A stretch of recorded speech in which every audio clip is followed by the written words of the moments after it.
हम पूछ रहे हैं लगातार आपके सवाल हमारे आज के गेस्ट पंकज कपूर साहब। तो संजय केदारे साहब नवी मुंबई से अब हमें कॉल कर रहे हैं।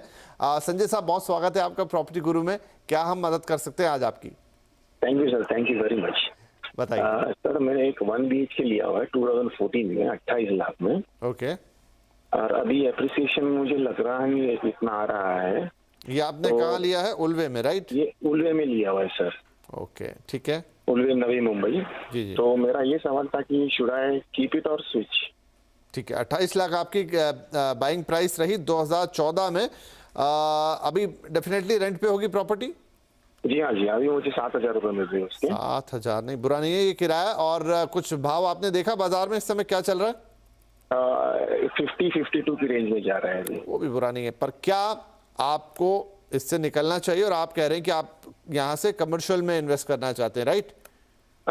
ये मैं आपसे जानना चाहता था। क्या करें? ठीक है, अभी थोड़ी देर पहले भी ऐसा एक सवाल रहा, उसका उत्तर भी आपके काम का रहता, लेकिन एक बार फिर से तो पंकज जी लगभग उसी लाइन का सवाल है।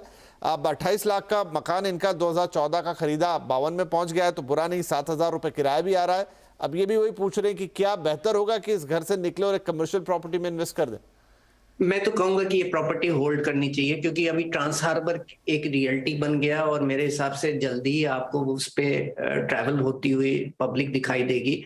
तो कन्वीनियंस जो आज बढ़ जाएगी। तो जो आज आपको टाउन से अगर आपको नवी मुंबई उल्वे पहुंचने में करीब 1.5 से 2 घंटे लगते हैं, वो आपके टाइम रिड्यूस होकर के 30-35 मिनट्स हो जाएगा। और अगर इस तरीके की ट्रैवल टाइम कन्वीनियंसेस होती है और high and location of island city से अगर इस तरीके की कन्वीनियंस होती है तो उसका बहुत बड़ा इम्पैक्ट होगा। और सेक्टर 9 उल्वे अगर आप देख लीजिए तो सबसे अच्छा हैबिटेबल लोकेशन है कनेक्टिविटी पॉइंट ऑफ व्यू से। तो मैं कहूंगा कि आप ये जो अपॉर्चुनिटी इमर्ज हो रही है, इस इमर्जिंग अपॉर्चुनिटी का बेनिफिट उठाइए।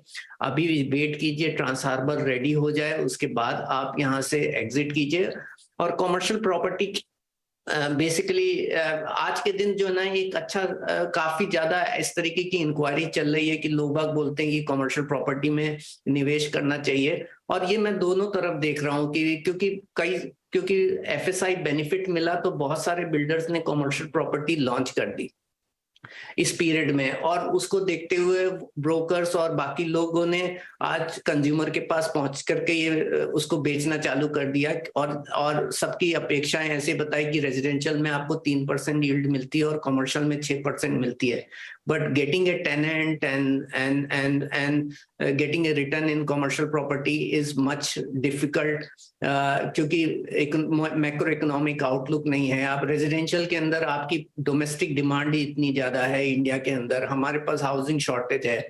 तो अगर आपकी लोकेशन हैबिटेबल है और प्रॉपर्टी है तो आपको उसमें एक टेनेंट बड़ी इजीली मिल जाता है। और आप कितनी ज्यादा प्रॉपर्टीज में देख लीजिए जो पुराने वक्त पे कमर्शियल प्रॉपर्टी बनी थी 2000 पिछले एक्सुबरेंस के पीरियड में, और इन निवेशकों को बेची गई और वो देखिए आज भी अनऑक्यूपाइड पड़ी हैं, कितने सारे इन्वेस्टर उसमें अटके हुए हैं।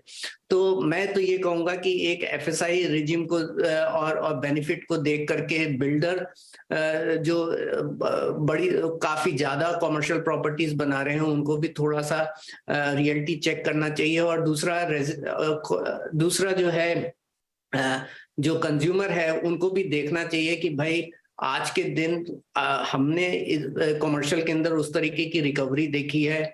हम एक तरफ यूक्रेन वॉर की बात करते हैं, हमको मैक्रो इकोनॉमिक इन्वायरमेंट में जो है वो उसका इम्पैक्ट दिख रहा है। कमर्शियल प्रॉपर्टी में अभी भी रिकवरी नहीं हुई है जिस तरीके की रेजिडेंशियल के अंदर हो गई है। तो मैं कहूँगा कि आप निवेश से थोड़ा दूर रहें। और रेजिडेंशियल आज के दिन अच्छी एक प्रोडक्टिव स्पेस पे है, ग्रोथ है, प्राइस में भी इम्प्रूवमेंट होना चालू हो गया। तो आप अभी वेट कीजिए और होल्ड कीजिए। और कमर्शियल के अंदर आप तभी खरीदिए जब आपको 10 से 11% की कम से कम रेंटल यील्ड मिल रही है और वो आपको रेडी प्रॉपर्टी है और ऑक्यूपाइड है। जी, बहुत ही बढ़िया। तो दो बातें जी, तो दो बातें सर। एक आपके लिए जो केदारे साहब की, आप अपनी प्रॉपर्टी में बने रहिए, और ट्रांस हार्बर लिंक हो गया, एयरपोर्ट हो गया, जो तमाम बातें उल्वे के साथ जुड़ी है अब हकीकत हो चली हैं।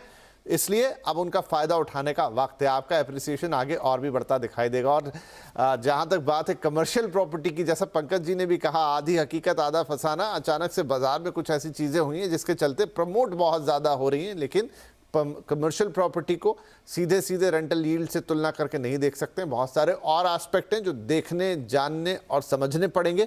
और जैसा उन्होंने पूरा एक्सप्लेन किया कि क्या हो रहा है इस वक्त और किस तरीके से प्रॉपर्टी बिहेव करती है, आई होप कि हमारे बहुत सारे दर्शकों के लिए ये एक आई ओपनर रहेगा। बहुत शुक्रिया पंकज सर, आपने वक्त निकाला और आज हमसे इतनी इंपॉर्टेंट और इतनी इन डेप्थ बातें की। और ख़ास तौर पे जो रेजिडेंशियल वर्सेस कमर्शियल इन दिनों मार्केट में चल रहा है उसको हमें और हमारे दर्शकों को इतना अच्छी तरह से एक्सप्लेन किया।